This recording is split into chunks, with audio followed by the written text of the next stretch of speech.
শীতকাল, তাও আবার অস্ট্রেলিয়ার মতন প্রাকৃতিক সৌন্দর্যে ভরা এমন সুন্দর একটি জায়গা, আর পিকনিক হবে না তাই কোনো দিন হয়?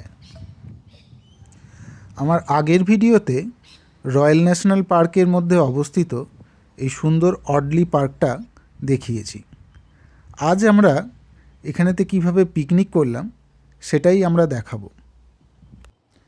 যারা আমার আগের ভিডিওটি দেখেননি তাদের জন্য ডেসক্রিপশন বক্সে লিংক দিয়ে রাখলাম।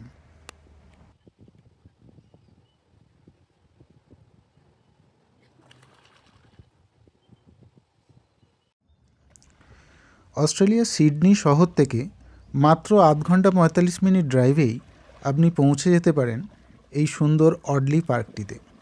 এখানকার মনোমুগ্ধকর পরিবেশ আপনাকে মুগ্ধ করবেই।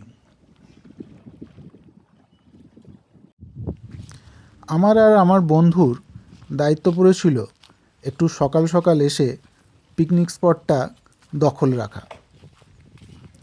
বিশেষ কিছু নয়, একটা তিরপল বিছিয়ে দিলেই আর নিজেদের কিছু জিনিস পাশে রেখে দিলেই মোটামুটি বোঝা যাবে যে এটা আমাদের জায়গা, ব্যাস তাহলেই হবে।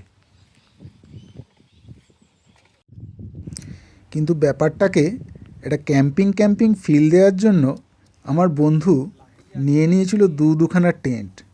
আমাদের কাজ হলো সেগুলোই প্রথম গিয়ে ফিক্স করা।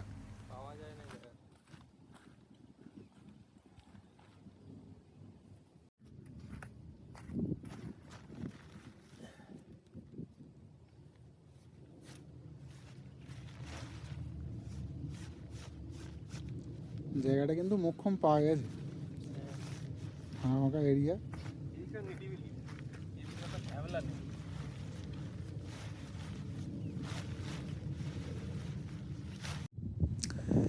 দুজনে একটু হাত লাগিয়ে ফিক্স করে ফেললাম প্রথম টেন্টটি।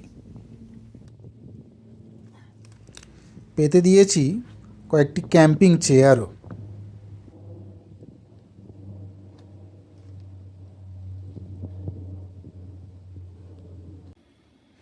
এবার একটু এনার্জির দরকার, তাই পোর্টেবল গ্যাসেতেই বসিয়ে দিলাম চা। শীতের এই কনকনে সকালে 1 কাপ চা হাতে পেতেই যেন ব্যাপারটা জমে ক্ষীর হয়ে গেল।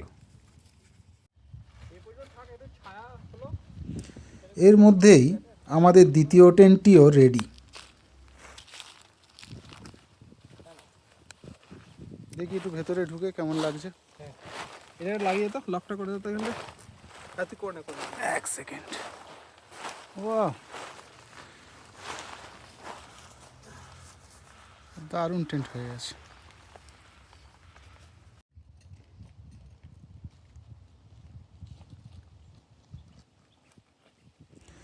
এই হলো মোটামুটি আমাদের সেটিংস।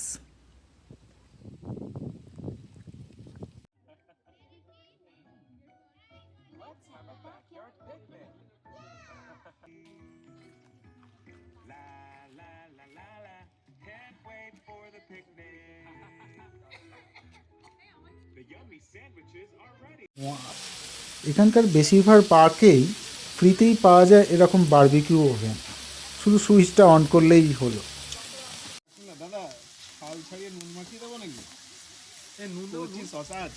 পিকনিকের স্টার্টারগুলো আমরা এই বারবিকিউ ওভেনগুলোতেই করে ফেলি।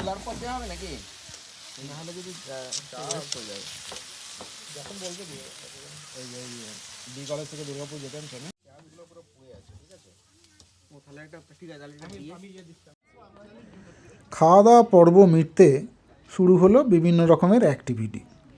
কোথাও ব্যাডমিন্টন, তো কোথাও সকার, কোথাও আবার হাত ঘুরিয়ে cricket.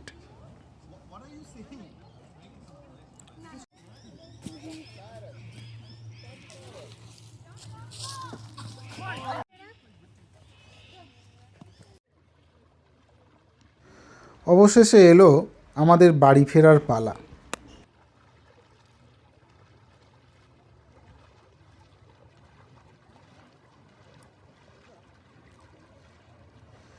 Thank you everyone for watching my video.